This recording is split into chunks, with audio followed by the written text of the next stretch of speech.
All WashU Olin online courses include synchronous and asynchronous content. Watch this example of the kind of asynchronous coursework you do on your own and at your own pace. Trust is a relational phenomenon that's at the heart of research streams across disciplines, from psychology to intimate partner relationships to economics. Unsurprisingly, it's also a phenomenon that's central to understanding the functioning of small groups and teams.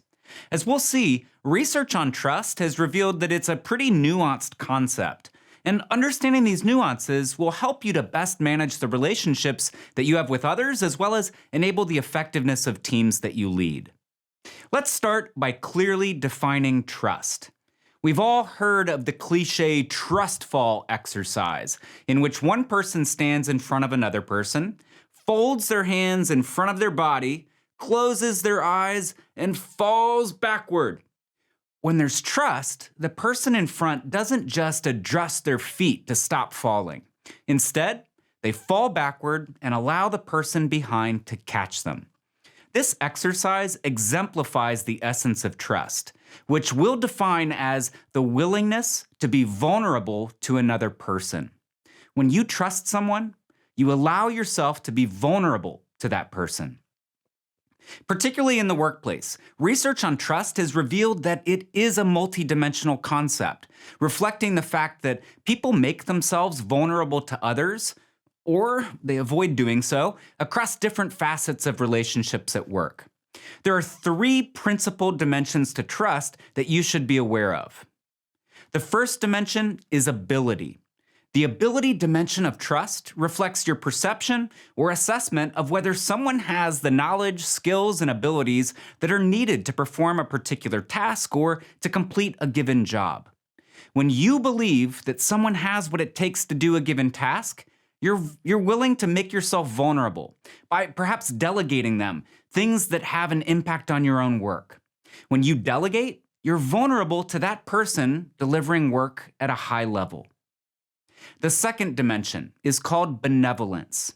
The benevolence dimension of trust reflects your belief about another person's intentions.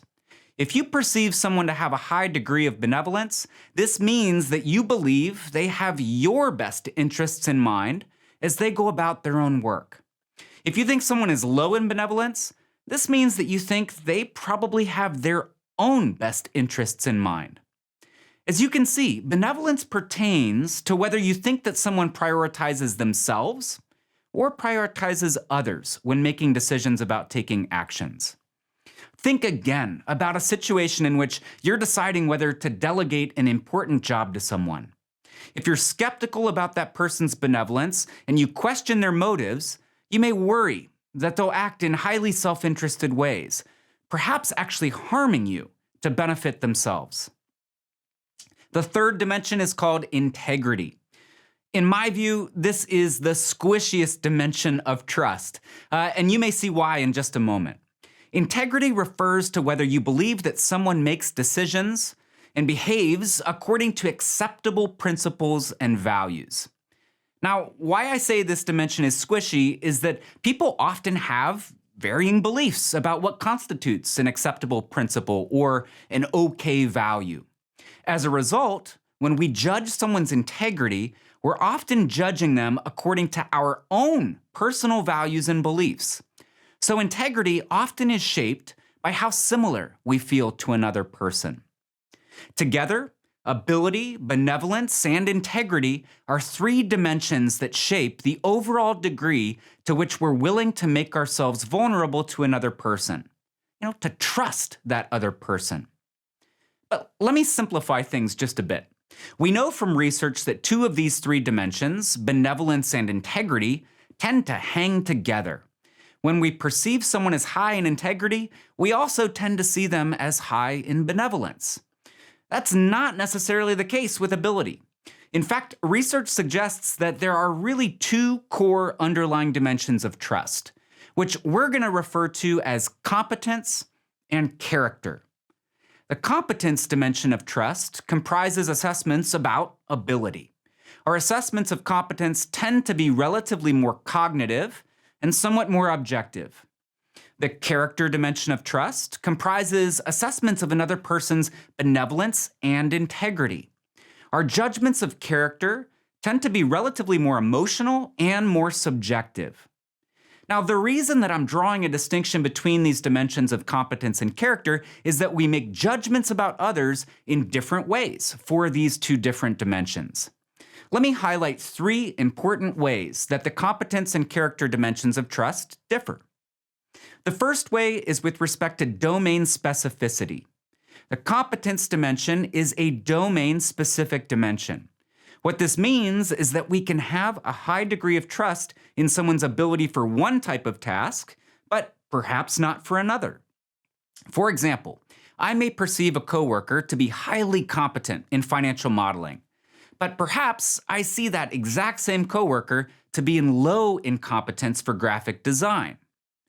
The character dimension, in contrast, is low in domain specificity. Our perceptions of other people's benevolence and integrity tend to be diffuse. They cut across all domains of work and even of life. So if I think a coworker is likely to lie to me about a client account, I'm also more likely to think that coworker is probably going to cheat on their personal taxes.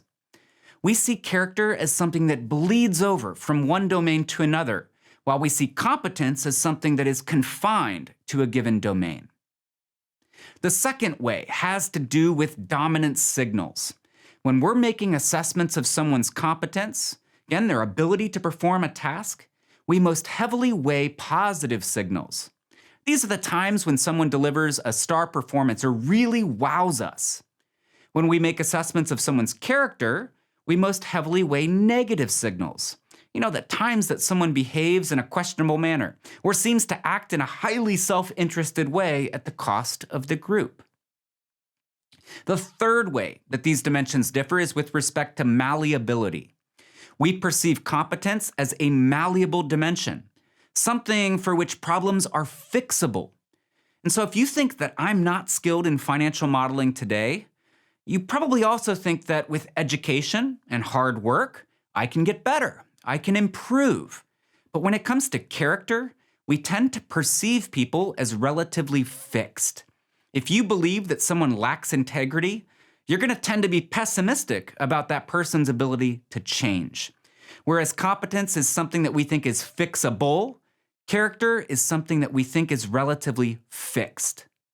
So as you can see, these basic dimensions of trust differ in important ways, which has critical implications for managing relationships with other people in the workplace. Particularly as you consider other people's trust in you, one implication is especially important to underscore. You should avoid doing anything that would undermine people's perceptions of your character. While you can take steps to remedy questions about competence, it is exceedingly difficult to dislodge a lack of trust in someone's character. Want to learn more about online content? Check out the link in the video description.